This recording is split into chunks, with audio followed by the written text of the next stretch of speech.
Shalom, saudara kasih dalam Tuhan, selamat pagi. Kita bersyukur hari ini diberikan hari yang baru untuk boleh kita nikmati kembali bersama dengan Tuhan. Bertemu kembali dengan saya dalam channel Sate Kristen.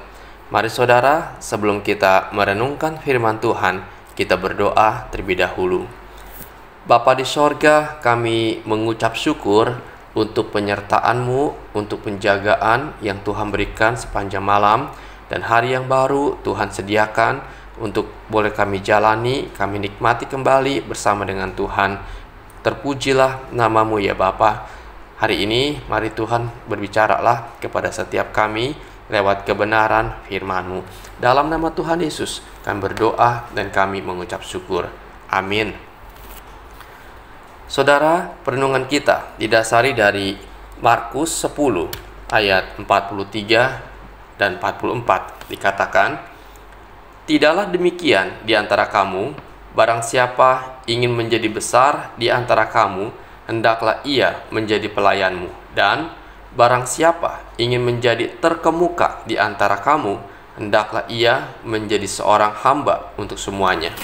Saudara, tema kita hari ini ialah arti memiliki hati seorang hamba.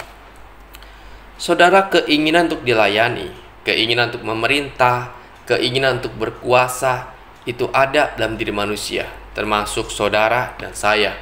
Kita cenderungnya inginnya dilayani, betul? Karena dilayani lebih enak daripada melayani. Tidak kotor, tidak capek, dan kita dilayani, tinggal duduk diam, menikmati yang ada.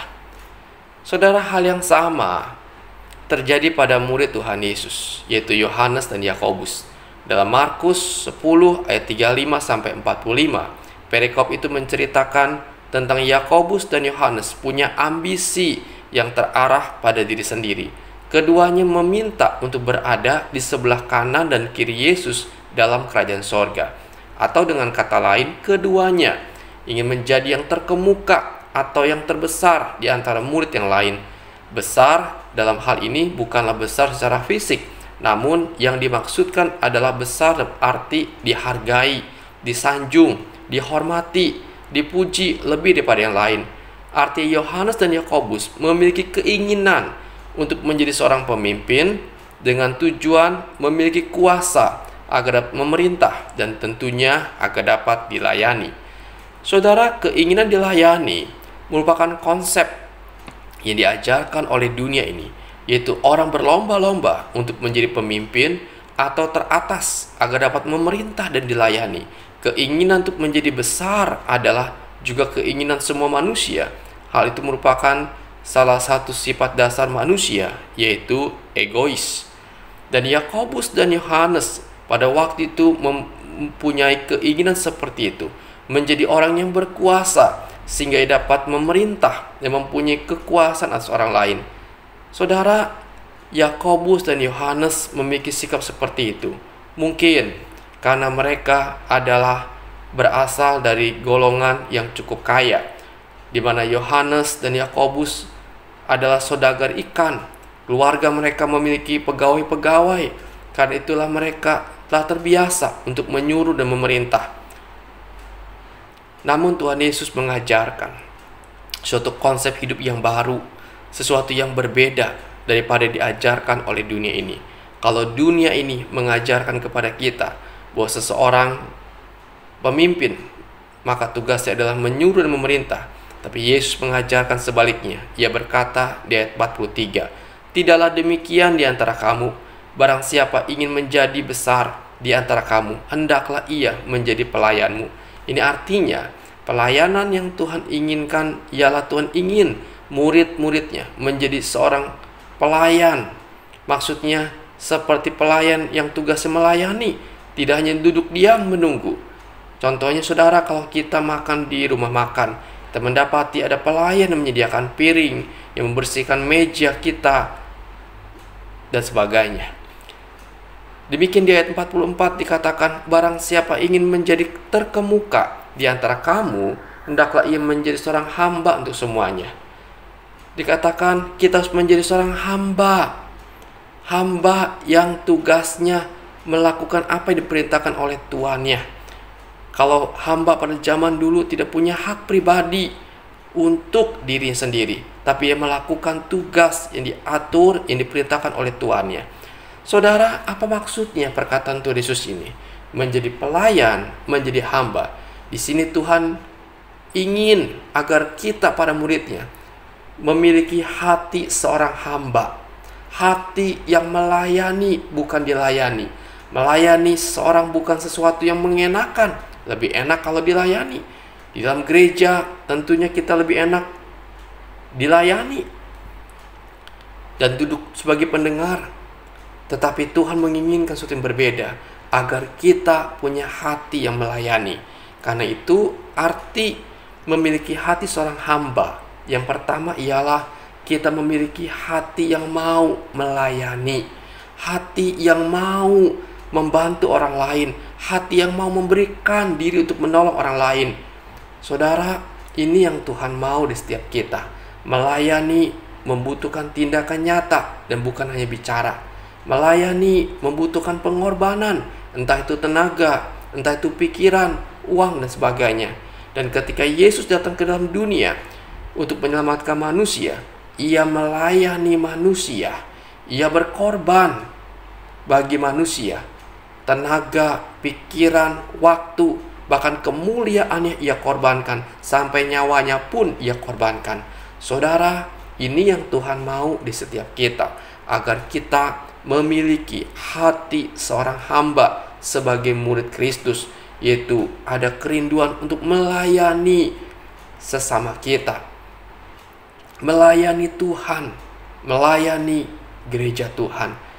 Itu yang Tuhan mau di setiap kita, agar kita memiliki hati seorang hamba di dalam kehidupan kita, yaitu memiliki hati yang melayani, baik melayani Tuhan dan melayani sesama.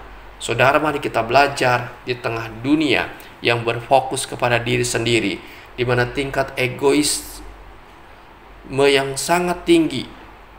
Mari kita belajar menjadi seorang pribadi, menjadi seorang anak Tuhan yang punya hati seorang hamba, yang punya hati untuk melayani sesamanya, punya hati mau melayani Tuhan, agar hidup kita boleh menjadi saksi Tuhan di mana kita berada, dan tentunya supaya nama Tuhan dipermuliakan. Kiranya renungan ini boleh memberkati saudara sekalian. Amin. Bapa di sorga, terima kasih penyertaan-Mu, berkat-Mu Tuhan, firman-Mu pada hari ini. Ajarkan kami agar kami sebagai anak-anak-Mu yang telah Kau tebus memiliki hati seorang hamba. Salah satunya ialah agar kami mau melayani.